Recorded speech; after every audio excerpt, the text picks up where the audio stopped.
Good morning, good afternoon, good evening, wherever you are. Every leader has a journey, and with the leaders speak, we are trying to get to know their journeys. What are the hurdles that they've faced, and how does their day look like being an entrepreneur? The things that we can learn from them. I would like to thank you all for joining me today, and it's a pleasure to welcome Aseem Jakhar. He's one of those person who is an amazing entrepreneur. He specializes in IoT, embedded hardware security, mobile security, secure software development, secure training, and I can go on and on.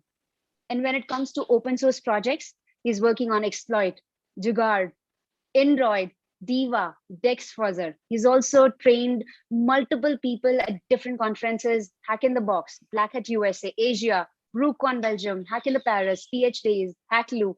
So it goes on and on. And currently he's working on Cloud First and IoT Auditor. Welcome, Aseem, on the podcast. Thank you so much for having me on.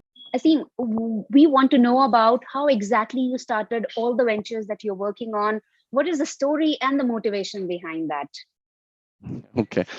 So I would like to call myself an accidental entrepreneur. Like we did not have an idea and a problem statement, and that we're going to provide this solution, and that's how we're going to scale and grow our company. None of that. And this goes back to my last company, IBM. We were part of the Internet Security Systems development team. We were working on a couple of their products called Proventia boxes, which are intrusion prevention devices and unified threat management devices. We were part of the development team for that. And my co-founder now was also my colleague in IBM. And we were sort of discussing, our team were discussing that, India is, so tech savvy in terms of, we have a lot of tech communities, we have a lot of tech companies, and you see we have Microsoft user group, we have Linux user group, Java user group, we had everything. But when it came to security, we did not have a single community or a single organization where we could at least cybersecurity people could meet. Of course there was OWASP, but during that time it was pretty dormant. I mean, there were chapters, but they were not very active.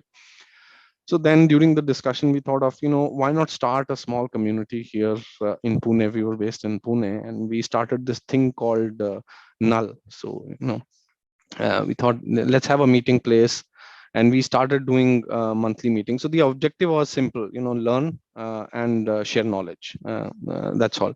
We started having monthly meets, and then people from some folks from Bangalore said, hey, we want to do the same thing here. We want to replicate it. So then Bangalore chapter started. I remember Akash was the one who initiated this, and then slowly chapters in other cities started. So when this thing grew, we were still working in IBM.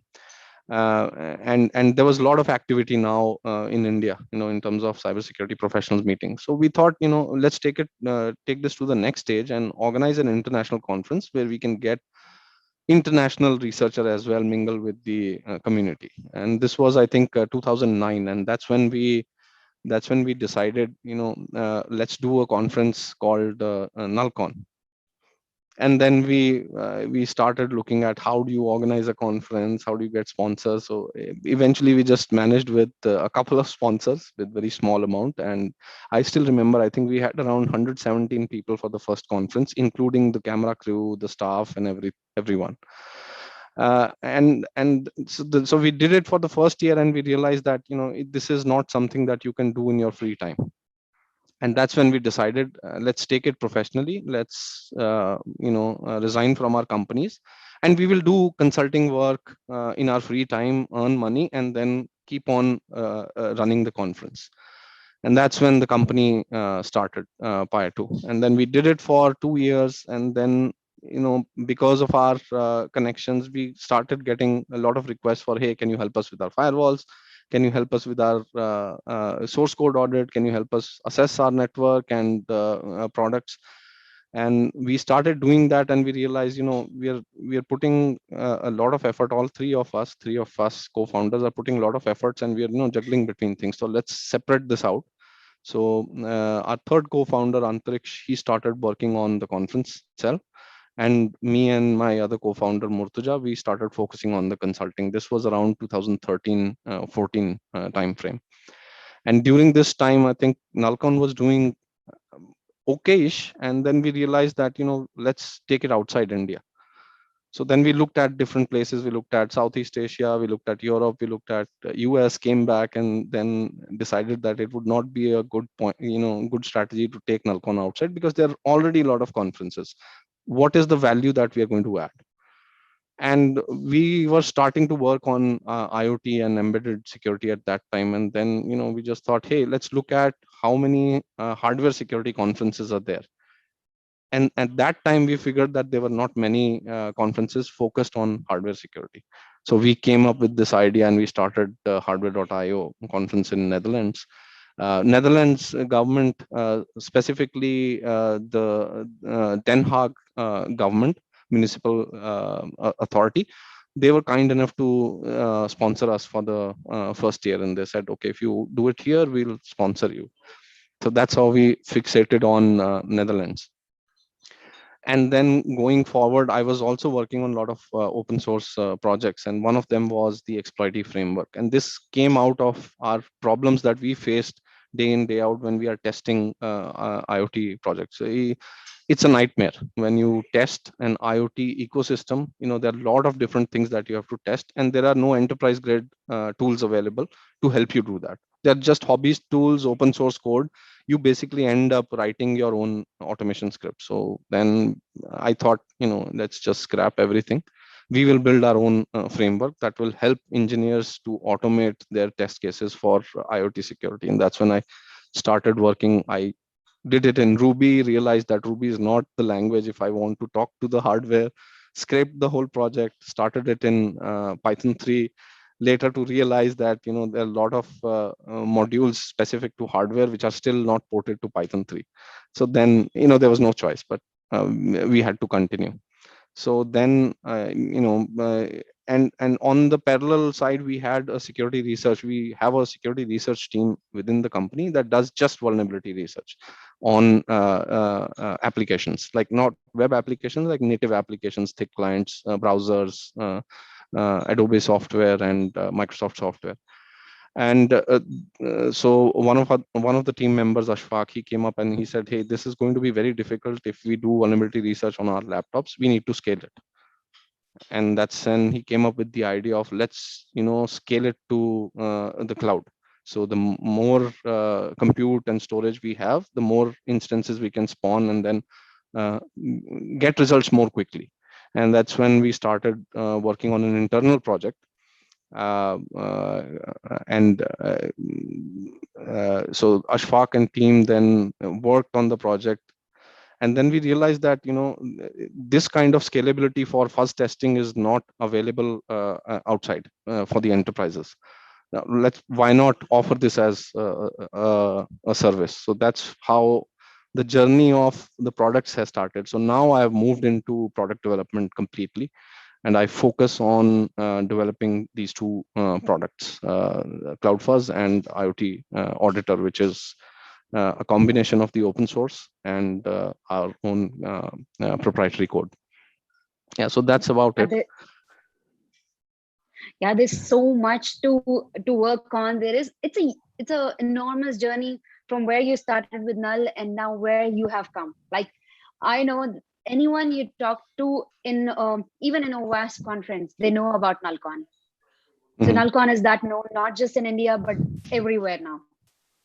Yeah. So it is calls, bit of work, calls, bit of work, calls again, bit of work. I mean, it's difficult, especially with the COVID times. There are a lot of calls that you have to do with the team. Otherwise, previously it was, in office you could just walk up to someone and discuss problems, but now we have to schedule calls. So most of the day goes in calls, and then you have to juggle between different things like consulting, problems in consulting, talking to the customer, and then focusing on product development, looking at what the team is doing, and then also some pro bono work.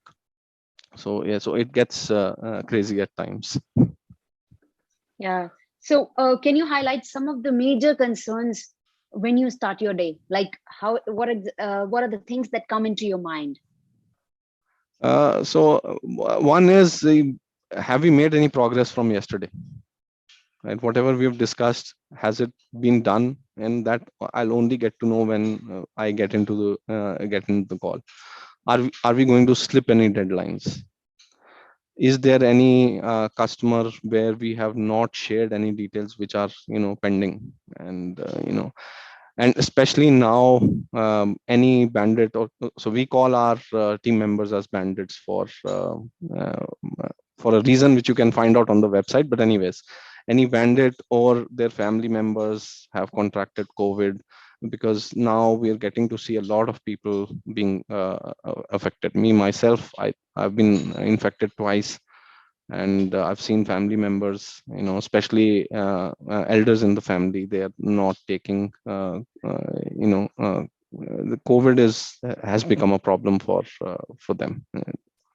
So yeah, so daily challenges, COVID just adds to more frustration.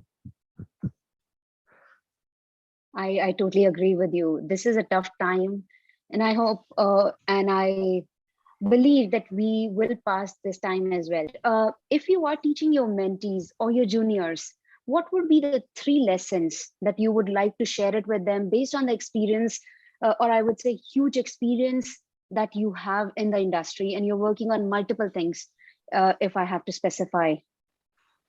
Right, lessons will be many lessons. Every day you get to learn a new lesson. But on a very high level, I think I pretty much advise them three P's, which I call it. I don't know if it's a standard or somebody's already published it. I don't know. The first one is passion. If you do not have passion for the work that you're doing, I think you're just wasting your time, because it is just going to add to your frustration over time, and then eventually you'll just basically be not be working, or finding reasons not to work. So I think without passion, it is just not possible to grow in your field, whatever it is. The second is patience. You cannot become successful in one day. You need to have patience. Nothing is going to happen like overnight. Like you sleep and you wake up and yeah, you have all your products sold, or you have whatever you're doing, you've just excelled on it. It's going to take time, so you need to have patience. And the third one is perseverance, which is also related to patience. You should not lose hope on something.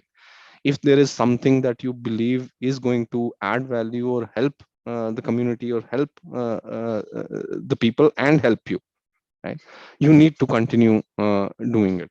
I mean, don't be overconfident, but I think there is a gut feeling that you get, that this is something that is going to work. I know, if not today, maybe after 5 years.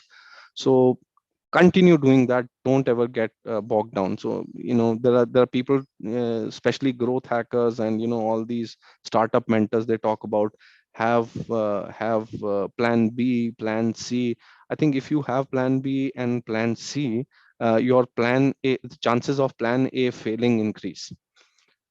So pick up something, pivot, change it, but make sure, if you know it inside that it's going to work out, follow it through. That's an incredible advice. I'm sure we all should follow it, because there have been people who keep saying that always have multiple plans. You never know what and when you need it. So it's a great advice that you should follow your heart, make it a passion so that you can excel in that. And without passion, nothing can work out. That I can totally agree with you. Thank you so much, Yeah. Aseem, for sharing all the valuable insights with us. Thank you so much. Thank you.